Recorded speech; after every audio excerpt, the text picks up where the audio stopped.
Well, this brings us to another part of our story. I've asked a couple of my friends to join us. And because we all have to stay at home right now, we'll be joined by Jasmine from her home, like I am, and Charlie from the Sacramento Zoo. I first want to say, welcome, Jasmine. Thank you for coming today. Jasmine? Jasmine, where are you? I'm coming. Hi, Mr. James. Hi, kids. Oh, hi, Jasmine. It's nice to see you. Thanks. It's good to see you, too. Now, Jasmine, are you the zookeeper for our friend Charlie the chimpanzee? Yes, I am. Let me call him for you. Hey, Charlie! Charlie! Come on out. Meet Mr. James and the kids. Oh, hi, Charlie. How are you? So, Jasmine, tell me what it's like for our friend to live in the zoo. Well, Mr. James, we keep Charlie and his friends fed, and we give them water. We give them places to sleep and things to play with and swings to keep them busy. We try to make them look like what a chimpanzee house might have looked like in the jungles of Africa, where they come from. But it's not really the same. Why, Jasmine, what do you mean when you say it's not like their jungle When home? Charlie was a little chimp, he lived in the jungles of Africa. I remember seeing a video of him soaring through the trees in the jungle, swinging from the branches one to another. Trees as far as you could see, fresh water and food everywhere. Wow, that sounds amazing, doesn't it, kids? Well, when he was young, his mother was killed, and he was brought to the zoo. He had to live here. I'm sorry, Charlie. So what about his home in the zoo? Does he like it there? He seems to like it here at the zoo, except there's only a few trees and ropes to swing on instead of hundreds.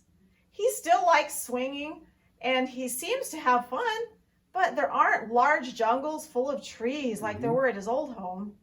Charlie and his friends also like to run. They like to chase each other around the encaged habitat. Oh, he can't leave the zoo habitat, can he? Does he like the caged habitat? Does it bother him?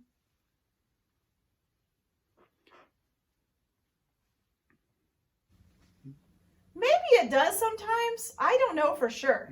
But I know that I'm looking forward to seeing chimpanzees like Charlie in heaven someday.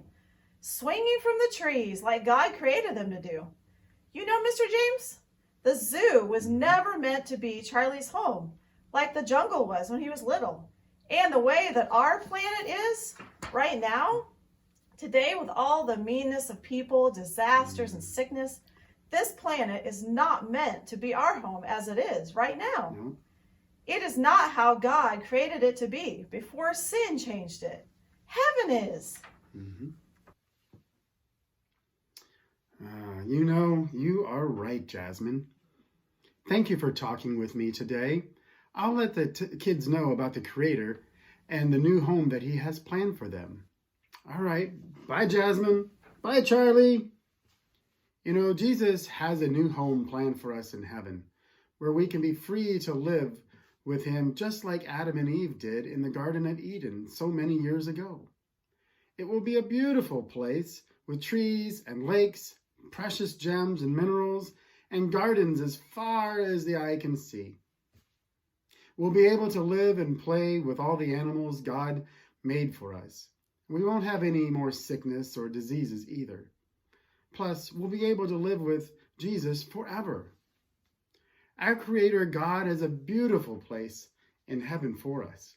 He loves us and wants us to love Him too. And someday soon, He will come again and take us with Him to heaven to enjoy all of His creation just like He originally created for us in the Garden of Eden. Because, kids, this is not our home. In John 14, verses 1 through 3, Jesus said, "Don't let your hearts be troubled. Trust in God and trust in me. There are many rooms in my Father's house. I would not tell you this if it were not true. I am going there to prepare a place for you. And after I go and prepare a place for you, I will come again, and I will come back and take you to be with me, so that you may be where I am. All right. Well, thank you, kids, for joining us, and I hope you have a great Sabbath day today. All right. Bye for now.